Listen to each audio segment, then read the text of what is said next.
Welcome to the Old Time Radio Westerns. I'm your host, Andrew Rhines, and before we get into this episode, I wanted to remind you to check out our other Western podcasts released daily by going to otrwesterns.com or searching OTR Westerns in your podcast app of choice.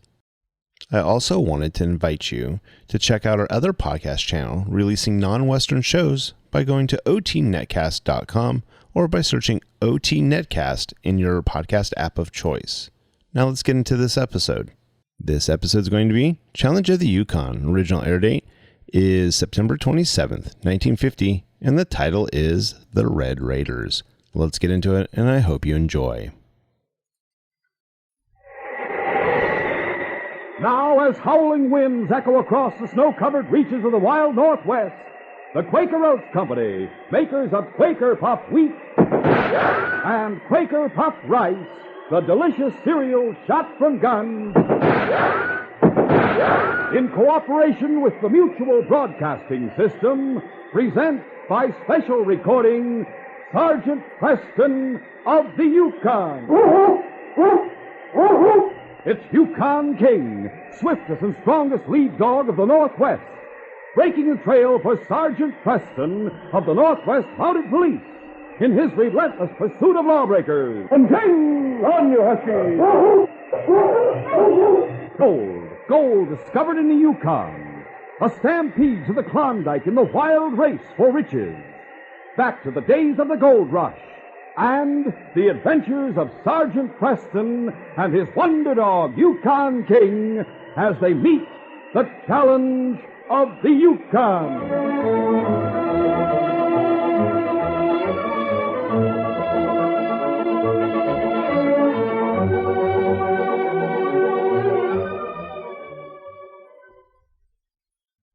The principle of the best education possible for our children has been one of the basic cornerstones of our nation.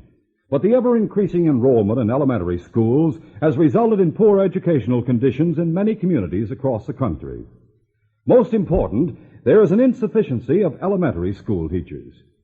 Teaching is an occupation that is more attractive now than ever before, since there is a growing public interest in education and measures are being taken to improve schools. Such a career offers exceptional opportunities for intelligent, imaginative young men and women who are now in college. The lack of teachers is only one side of this problem. Some places require additional school buildings. Others need more equipment, textbooks, and personnel. If these problems are to be met and solved, the cooperation of every citizen is a must. See what you can do. Better schools build better communities. This message is brought to you as a public service.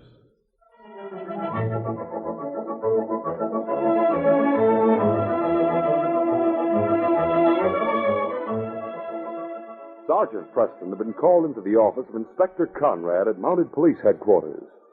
As the tall, red-coated sergeant entered the office with the great dog Yukon King at his heels, he saw Constable Drake seated in front of the inspector's desk. Sergeant Preston reporting, sir. Oh, yes, Sergeant. You know Constable Drake, of course. I certainly do, sir. How are you, sir? Fine, Sergeant. Good to see you and King again. By golly, King, I just wish I'd had you with me in Faro City these last few months. What's the matter? Trouble of some kind? Plenty of trouble, Sergeant. That's why I sent for you, Sergeant. Pull up a chair, and the constable will tell you the whole story. Thank you, sir. What's it all about, sir? Well, in the last couple of months, the country around Faro City has been terrorized by a gang called the Red Raiders. The Red Raiders? That's right, Sergeant. They got the name because they wear red hoods over their heads whenever they make an appearance. There are 4 men in the gang. They've committed a whole series of crimes, but so far I haven't been able to get a lead on them. Frankly, the situation has gotten completely out of hand. They must have a hideout somewhere in the vicinity. Sure, but I can't find it. There's only one answer to the situation, Sergeant. King. The Red Raiders may be able to cover their tracks, but there's no way they can cover up their scent. If King is on hand next time they pull a job, he'll be able to find their hideout. How soon can you be ready to hit the trail, Sergeant? Within the hour, sir? Very well. As soon as you're ready, I want you to start for Faro City with Constable Drake. The case is in your hands, Sergeant. And I'll be counting on you and King to bring the Red Raiders to justice. Faro City was a sprawling, rough-and-ready mining community located at the mouth of Faro Creek, several days' travel east of Dawson. When Sergeant Preston and Constable Drake arrived in the vicinity, the sergeant turned off the trail and headed up into the hills overlooking the town. Looking! Going to make camp here for the time being, Joe. You're not coming in town with me? No, it'll be better not to put the gang on guard. Find out King's on hand ready to trail him, they'll have to lie low for a while. Oh, yeah, I see what you mean. I'll wait here until I hear from you. As soon as the gang makes another move, get word to me. Right, Sergeant. Until then, so long. Bye, Joe. All right, Frosty. Line the team. Now, march. March. March. Alan Sawyer was the son of Luke Sawyer, who ran the general store in Faro City. He was playing out in front of the store when he saw Constable Drake and his team coming along the trail that led into the main street of town. Constable Drake. He's back from Dawson. I'll go in and tell Dad. Luke Sawyer was behind the counter, and several miners were gossiping around the pot-bellied stove as Alan burst in with the news. Hey, Dad, Constable Drake's coming. Constable Drake? You mean he's back from Dawson? That's right, Dad. I can see him coming up the trail. Is Sergeant Preston with him? No, he's all alone. Oh, Dad burned it all. That's why he went to Dawson, to get the sergeant and King. Oh, maybe the sergeant's coming later. Yeah, well, maybe so. Come on, let's go out and get the news. A small knot of onlookers gathered quickly as the constable brought his team to a halt in front of the store. Where's Sergeant Preston, Constable? I thought you were going to bring him and King back from Dawson with you. Yeah, what happened? I'm sorry, folks, but Sergeant Preston wasn't able to come to Faro City right now. But doggone it, Constable, we were counting on him to do something about the Red Raiders. We'll never catch those thieving polecats unless we have the sergeant and King here to trail them. I know, Luke. But it just so happens the sergeant's been assigned to an important case. So until Sergeant Preston gets here, I'll just have to do the best I can. There's nothing I can do about it. Among the crowd that had gathered around Constable Drake was a small, sharp-nosed man known as Mouse Willard. As soon as he heard the news about Sergeant Preston, he slipped away and hurried to the Gold Nugget Cafe. A big, black-mustached man with a flowered waistcoat was playing cards with several of the customers. Mouse went up and tapped him on the shoulder. Hey, Jeff. Howdy, Mouse. I'd like to have a word with you. How about coming in the back room? I reckon that can be arranged. Well, gents, I got business to attend to. Afraid you'll have to wait till later. Get your money back. Oh, that's fine. Come on. All right, Mouse, let's go.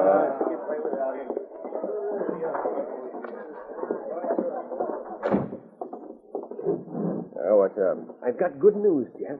Yeah, let's hear it. We won't have to worry about Sergeant Preston and that dog of his after all. How come? Constable Drake just got back to town. He told the crowd over at the general store that Preston had been assigned to an important case, so he wasn't able to come to Faro City right now. That is good news.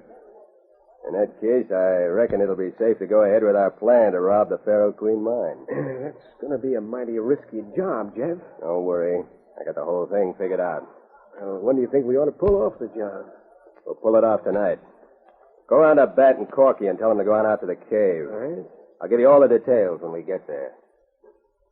A short time later, Alan Sawyer was greeted by another boy named Bert Carey in front of the general store. Hi, Bert. Where you been all day? I was looking for you. Oh, I had to run an errand for my mother. She wanted me to take something over to old Granny Carter at Caribou Pass. Oh, boy, you know what I found? How should I know? I found a secret cave. A secret cave? Yeah, and it ought to make a swell hiding place. No one will ever be able to find it. If it's so secret, how did you ever find it? Well, I was chasing a snowshoe rabbit, and it disappeared in some underbrush that was growing right up close to the side of the hill. I went after it, and by golly, I found out that in back of the underbrush, there's an opening that leads into a cave. You can't see it at all from the trail. Gee, that sounds swell. What's the cave like inside? I don't know. I just went in a little way. It was so dark I couldn't see anything. I thought we could get a candle and go out and explore it. That's a good idea. I can get a candle from my dad. Come on in the store a second. I'll get one. Okay. After obtaining a candle, the two boys left town and headed up into the hills in the direction of Caribou Pass. An hour later, they reached the spot where the cave was located. I'll pull this underbrush aside. There. You see? Golly, you're right. Let's go inside. All right.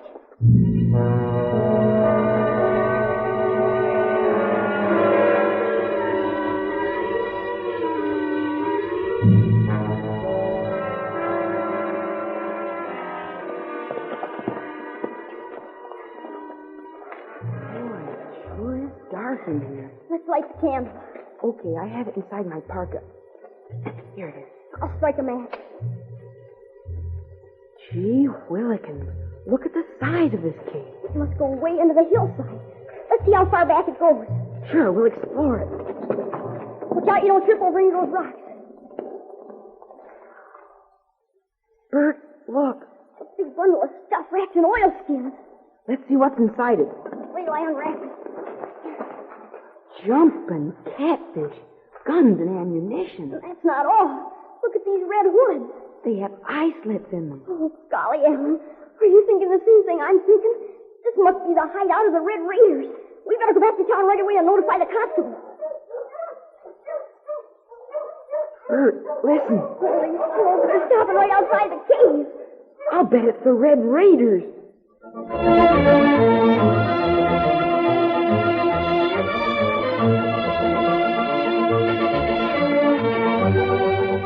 We'll continue our adventure in just a moment.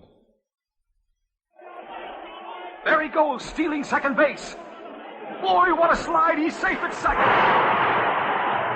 Wow, kids, what excitement at a ball game. What fun to see real major or minor league ball games and the star players in person. Why miss these thrills? Come on out to the ball game as guest of your favorite team. Right now, you can get baseball tickets to get in the ballpark free if you're 12 years or younger. Just bring mom or dad, a paying adult. Here's all you do to get your free ticket. Get a package of Quaker puffed wheat or Quaker puffed rice or Muffet shredded wheat. Tear off the box top and send with your name and address to Baseball, Box 5205, Chicago 77, Illinois. Details are on every ticket. Why, the whole family would have the time of their life at the ball game. For your free ticket, just send a box top from Quaker puffed wheat or rice or Muffet shredded wheat. Send the guarantee seal from Quaker Pack-O-Tin and you'll get 2 free tickets. Send to Baseball, Box 5205, Chicago 77, Illinois. Don't miss the big game. Send now.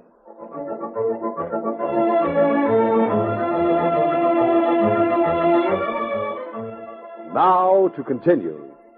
Alan Sawyer and his friend Bert Carey had just discovered that the cave which they were exploring was the secret hideout of the Red Raiders.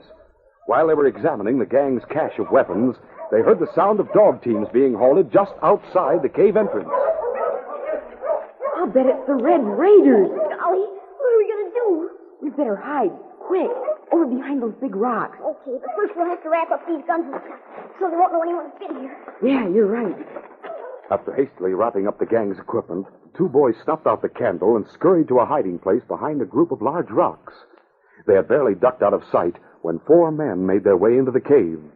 The leader, who was carrying a lantern in one hand, was the gambler Jeff Hearn. The others were Mouse Willard and a pair of crooks called Bat and Corky.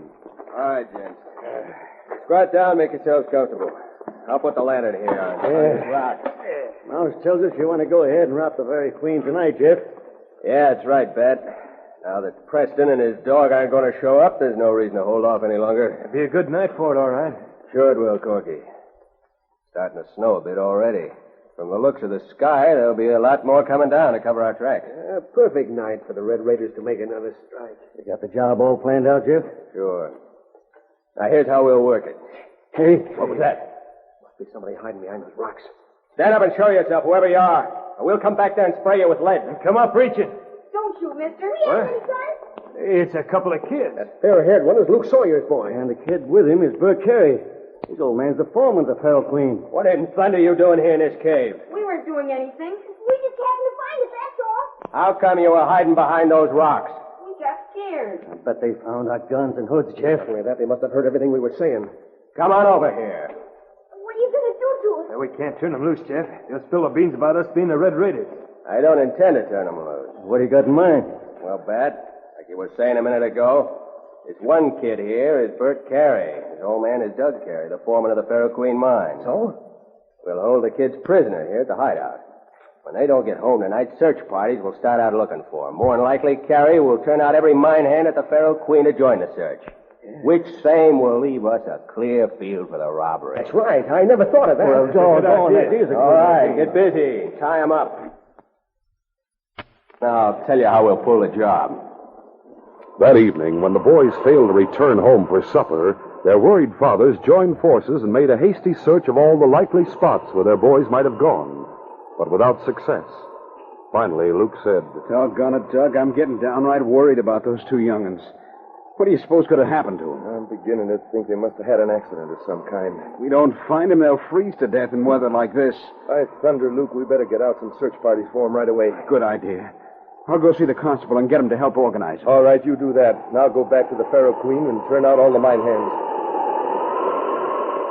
Luke hurried to the constable's cabin and knocked on the door. Oh, good evening, Luke. Come in, come in. Yeah, constable. Why, something wrong? Sure is. My boy Alan and young Bert Carey are lost. Lost? Yeah. Doug and I have looked all over for them and can't find When them. did you see them last? Not since early afternoon.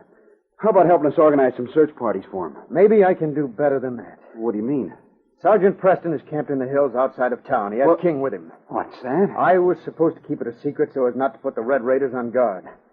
But when the sergeant finds out your boys are lost, I'm sure he'll want to put King on their trail, gang or no gang. By golly, Doug and I'll sure be grateful. Wait till I get my parka.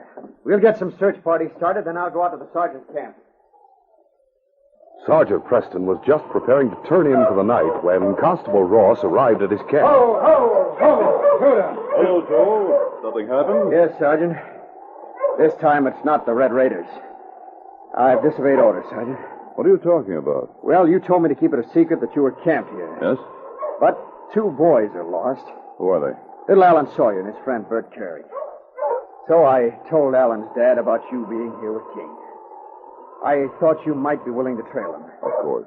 This may mean the Red Raiders will find out you're here. Well, never mind that. Finding two lost boys in a weather like this is much more important than keeping my presence here a secret. Search parties are formed already, so the town will be almost empty when we get there. Maybe we can slip in without anyone noticing. All right, I'll hitch my team. We'll get started.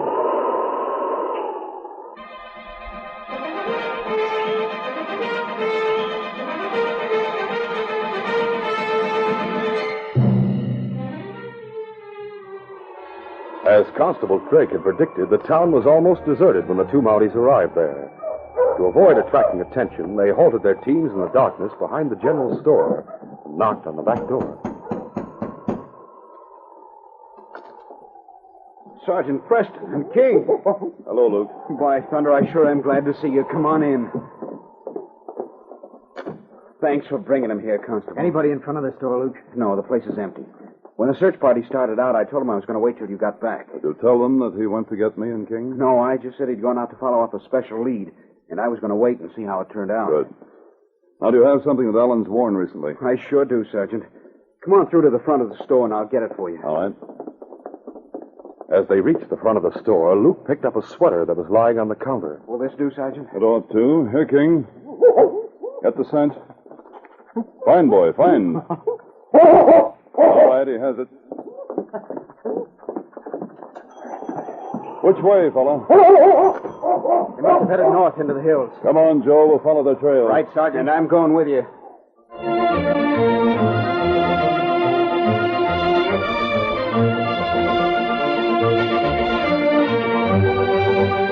We'll continue our adventure in just a moment. Hey, kids, do you know you can come out to the ball game as guest of your favorite team? See all the players in person whose pictures you see on the sport page or the screen. Watch those thrilling homers sail into the grandstand. Watch the exciting double plays and eat hot dogs and drink pop with a cheering crowd. Yes, count yourself in on the fun. Right now, you can get into the ballpark free if you are 12 years or younger. Just bring a paying adult like Mom or Dad. To get your free ticket, get a package of Quaker puffed wheat or Quaker puffed rice or Muffet shredded wheat. Tear off the box top and send with your name and address to Baseball, Box 5205, Chicago 77, Illinois. You'll get 2 free tickets by sending the guarantee seal from Quaker Paco 10. Details are on every ticket. Hurry, send the box top from Quaker puffed wheat or rice or Muffet shredded wheat or the guarantee seal from Quaker Paco 10. Send to Baseball, Box 5205, Chicago 77, Illinois. Don't wait. Be a guest of your favorite team.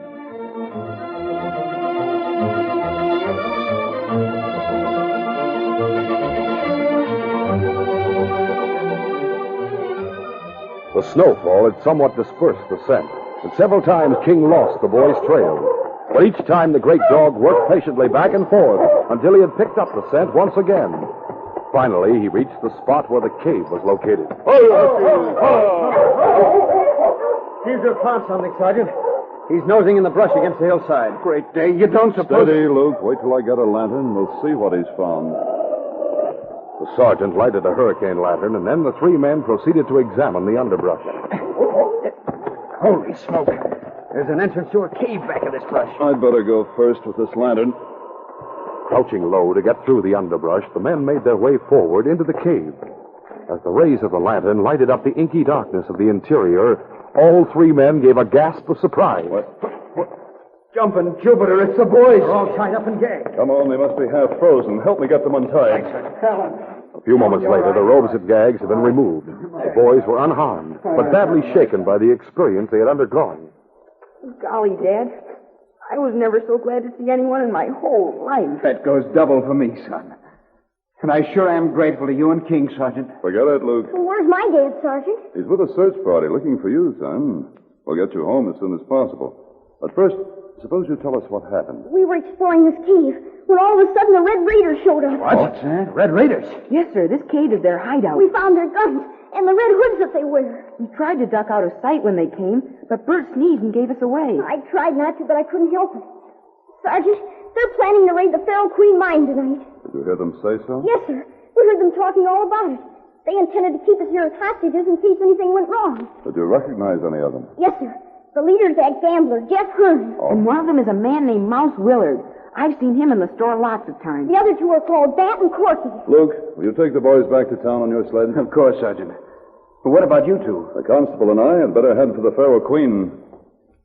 Meanwhile, the four crooks were hiding in a dense clump of trees on the hillside overlooking the Pharaoh Queen mine.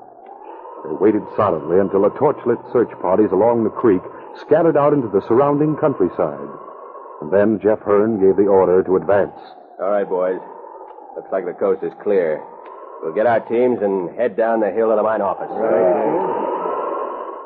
A short time later, the watchman in the mine office heard the sound of teams being halted outside.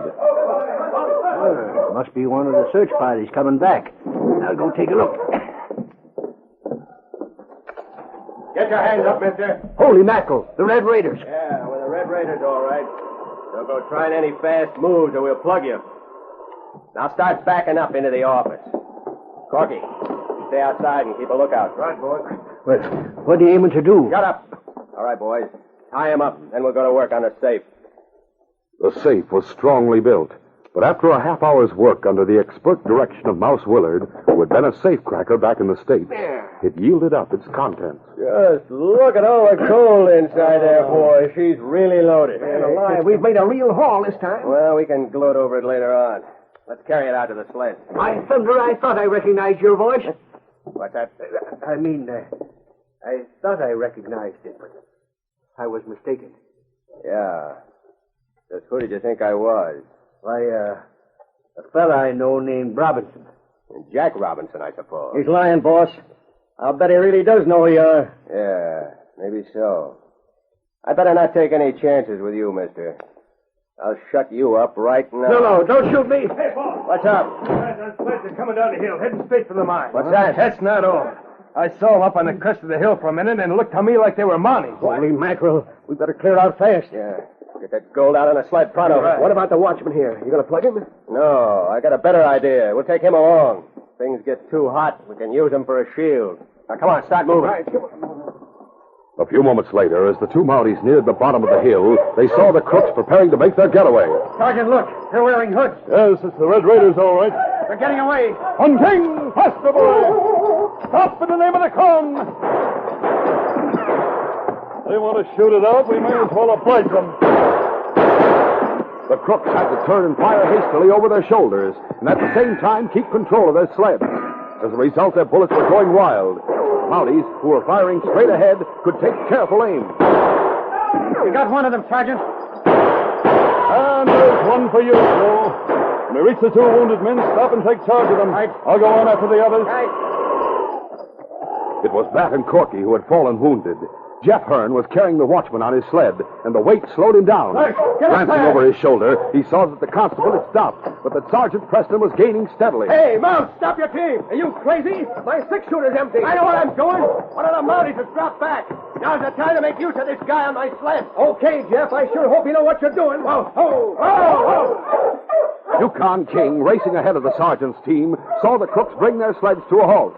Without slackening his pace, the intelligent dog darted in among the trees bordering the foot of the slope. Meanwhile, Jeff Hearn had yanked the watchman off his sled and whirled to face the sergeant, using the watchman as a shield.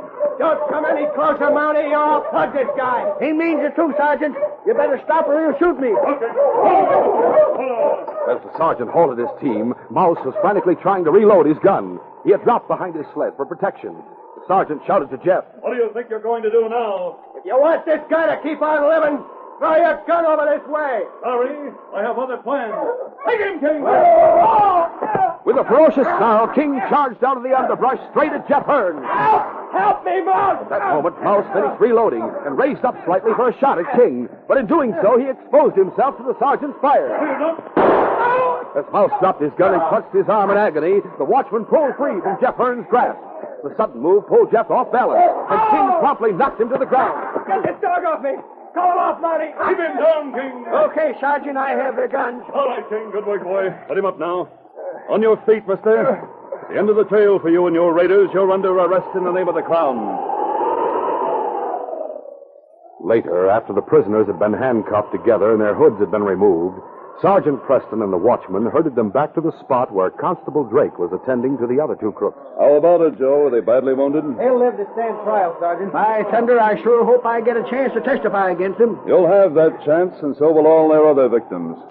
When the Red Raiders have been sentenced for their crimes, this case will be closed.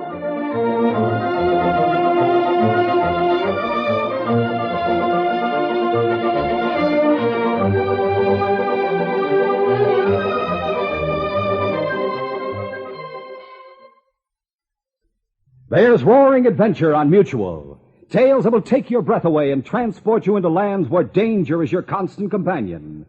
First, we take you far up into the barren Yukon territory of yesterday, where icy winds and howling wolves are enough to drive a man wild, and civilized ways are gone in an ever-present lust for gold. Now let's go to another lawless world, the West of early frontier days. Not so cold, but which makes up for the freezing temperatures with trigger-tense tempers, where the gun is a man's lease on life. This is a country which abounds with cattle rustlers, and where miles and miles go by before you see any signs of life. The West, beautiful but wild, a land which cries out for the hand of the law. You'll never lack for adventure on Mutual, whether it freezes you with fear in the wild Northwest Territory or singes you with the acrid heat of the Western Plains. It's all on Mutual every week over most of these stations.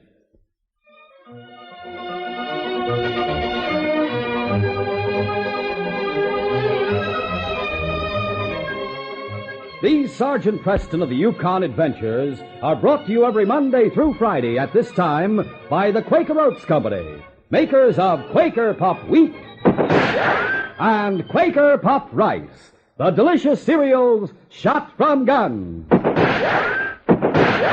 By special recording in cooperation with the Mutual Broadcasting System.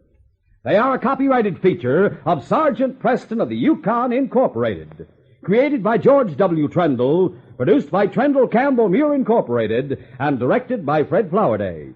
The part of Sergeant Preston is played by Paul Sutton.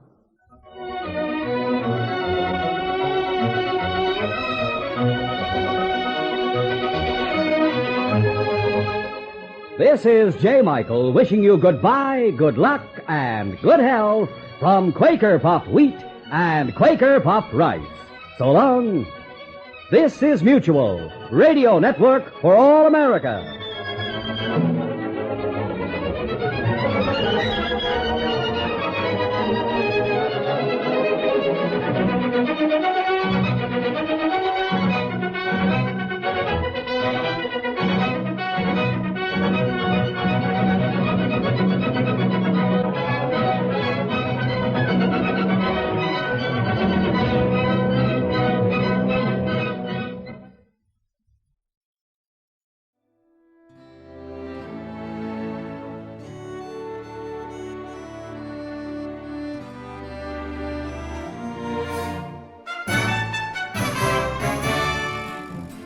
This has been a presentation of OTRWesterns.com, and we hope you enjoyed. Please take some time to like and rate our shows in your favorite podcast application. Follow us on Facebook by going to OTRWesterns.com/Facebook. Subscribe to our YouTube channel by going to OTRWesterns.com/YouTube. And send us an email, podcast@OTRWesterns.com. You can call and leave us a voicemail, 707-986-8739. This episode is copyright under the Attribution Non-Commercial Share-alike copyright. For more information, go to OTRWesterns.com/copyright. Have a great day, and thanks for listening.